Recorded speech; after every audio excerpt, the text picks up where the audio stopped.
Don't be tripping, it's just flipping. If you're new here, my name is Natalie. My husband and I are full-time resellers, and we share all of our tips to you guys so we make reselling easier for you. I photograph clothing for a couple hours, a couple times a week. I've gone over how to photograph them and all that good stuff. Today I'm going to focus on measurements.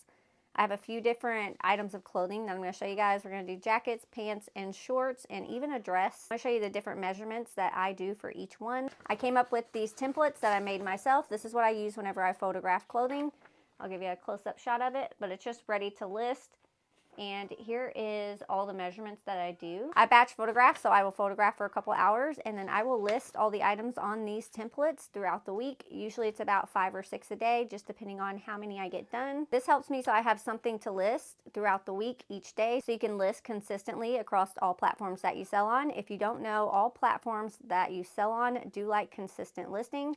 So this helps with that. It just makes sure that you have some items to list every single day. If you want these are available in my Etsy shop. I'll leave the link in the description and you guys can grab you some of these. They have circles and then squares, you guys. If you have a little bit larger handwriting, you're gonna wanna go with the squares. The circles is what I default to just because I like the look of it better and I write smaller, but really it's whatever you like. The first item we're going to measure is a Viore jacket. The measurements that I will do for this jacket will go for any jacket that I would ever pick up to sell. So keep that in mind. Now, whenever you're photographing clothing, you're going to need to have a measuring tape. The one I use is a heart measuring tape. This is just a normal construction measuring tape. Some like to use the actual clothing or fabric measuring tapes. That's completely okay. I just like that this one is retractable and it's just easy to use. Alrighty guys, let's get measuring. Whenever you are measuring, make sure you are laying them flat. I have my table here. This is what I'm going to measure on and what I always measure on. And then we're going to do pit to pit, which is the chest measurement, which is from this armpit to this armpit, you guys. That is the pit to pit measurement. It is a little controversial. Some do not like using pit to pit. They like saying chest measurement. Really, it's up to you. I've done pit to pit since I've started reselling and measuring clothing, and I've not had any issues with it. Pit to pit is 19 inches, as you can see right here. That's what I would put. Next is the length. So it's very important. Make sure your item is laying flat. And then you're going to take it from the top of the shoulder here straight down and keep it straight. So the length of this jacket is 22 inches. So whenever I go over here to write down my information, this is how I do it. This is why I love my little templates, just because they are super easy and keep you organized, you guys. So we're going to put Viore jacket. And then the chest was 18 inches and the length was 22 inches. And then now we're going to do the sleeve. Guys, this is the sleeve measurement. So you're going to make sure your garment is laid flat. And then I usually go from this seam here. I start this top seam right here on the shoulder. And then you're going to go down to the hem of the sleeve, you guys. So this is going to be 23 and a half inches. That's how long the sleeve is. Now, if it didn't have this inseam here and it started right up at the shoulder, I would start right at this shoulder seam. So keep that in mind. Some do not have these shoulder seams. Whenever I would go to list this, I would make sure whenever I put in the sleeve length that I put shoulder to wrist hem length. Make sure you note that in your description. So it was 23 and a half inches. So you're just going to put 23.5. And that's why I love this. It keeps it nice and organized. I have the measurements written down if you were to do a jacket or if you're going to just do pants or skirts or shorts. And also I do put where it's going to be located. So we keep all of our items in marked totes. This is what our marked totes look like. Each of them have a marked bin there. So this is T72. We do keep all of our inventory kind of mixed because we do hard goods also. So all these items have already been listed, and I will just go ahead and put this item, once I get it all photographed, measured, and polybagged, into the tote. And this one, I would write the location, and it would be in T72. When you go to sit down and list later on in the day, you have all the information you need to make that listing. Here's an example of an item that doesn't have that arm sleeve. So I would go ahead when I measure this, I would start with the wrist hem to the shoulder right up here on this seam. I said before, if you do have to do the measurements this way, make sure you add it in your description. Do not put just sleeve length. Make sure you put shoulder to wrist hem length so the buyer knows that's what the measurement is. For items like this, whenever I write it down, I just put in parentheses shoulder so I know that it's from shoulder to hem so I don't get it mixed up when I'm doing my listing. Like I said, you guys, I would do the same measurements that I would do that I did for this jacket as I would this long sleeve sweater or a long sleeve t-shirt. It doesn't matter. With t-shirts, I would just do the pit to pit and the length. I do not add the sleeve unless it has a quarter sleeve, and then I will add that measurement. Super simple. Let me know in the comments if you add any more measurements than I do for these type of items.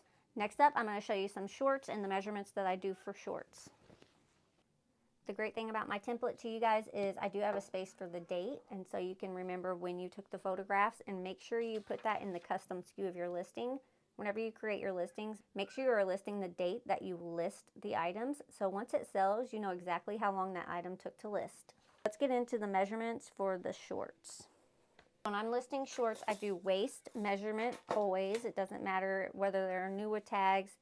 It doesn't matter, you guys. I'm going to add the waist measurement because sometimes they measure differently than what the tag says. You want to measure, especially when you do women's clothing, because as you can see, these are a 4. I'm a 4 or 6, and these are big on me. If I were to buy these, I would want to see the measurements just to make sure that they would fit my actual waist. So whenever you're doing waist, you're going to want to just lay it flat right at the tip of that waistband. You're going to want to go from one side of the waist to the other, and it's 15 inches. So whenever we would write this down, all right, guys, I'm going to put Lily's shorts. That's what the item is. You could put Lily Pulitzer shorts. It's up to you. I just like to keep it short. There's not a whole lot of space. So I just make sure I write something down that describes the item that I'm photographing. And these are shorts, so we're going to start at waist, and they were 15 inches across. To get the true waist, you need to always times this number by 2. So when you go to put in your description what the waist is, it's going to be 30 inches. So you're just going to times that number by 2, you guys. Next, we're going to do the rise. First, I usually kind of lay them flat. The rise is from the seam right here, which is the crotch seam. So you're going to go from this seam here up to the top of the waistband. So the rise for these pair of shorts is going to be 7.5. So I start right there at that seam and go up to the top. It's about 7.5 inches. So I'm going to go ahead and write that down. 7.5 inches. Next, we're going to do the inseam. The inseam is from this crotch seam here down to the hem of the leg. So you're going to make sure they're laid flat, and you're just going to measure that, and the inseam is 4.5 inches. So we'd go ahead and fold that over, write 4.5 inches, and these are also going to be in T72, so that's why I went ahead and wrote that. Now sometimes, just depending on the shorts, I will add the length measurement of the shorts. I've actually been getting that question a lot here lately by buyers, so I'm just going to start adding it in, and I'm just going to simply go ahead and do from the top of the waist to the hem of the shorts. So these are 11.5 inches long, and the great thing is I do have a length section here, so that could be for, you know, the length of a shirt, or it could be the length of these shorts. So I'm going to put 11.5, and I have all the information that I'm going to need when I go to list these later on today. When it comes to pants or jeans, they're pretty much the same measurement. You're going to do waist, which is straight across. You guys make sure you're laying them flat, and you're going to measure from here to here. And again, the rise, you're going to go from the crotch to the top of the waist. The inseam, so you're going to go from that crotch there to the hem of the pants down at the bottom, you guys. And that is the inseam measurement on the inside of the pants. Inseam, inside.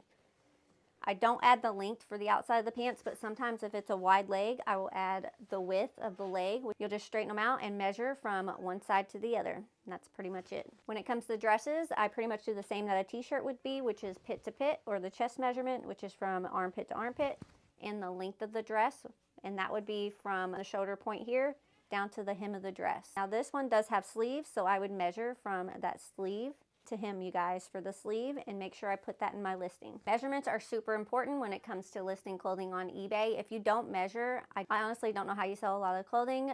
Sellers do it all the time, but whenever I wasn't adding measurements, I was always getting questions about what the measurements were on items, so that's why I started adding them into my listings, and I believe I've sold a lot more clothing with measurements opposed to whenever I didn't add measurements. My template is super helpful at keeping everything organized. Head over to Etsy and get the digital files so you can just print them as you need them, you guys. They're super helpful, and they keep you organized, and being organized as a reseller is a key to success. It's time for me to photograph, so if you haven't already, go ahead and hit that like button and subscribe, and I'll see you guys next time.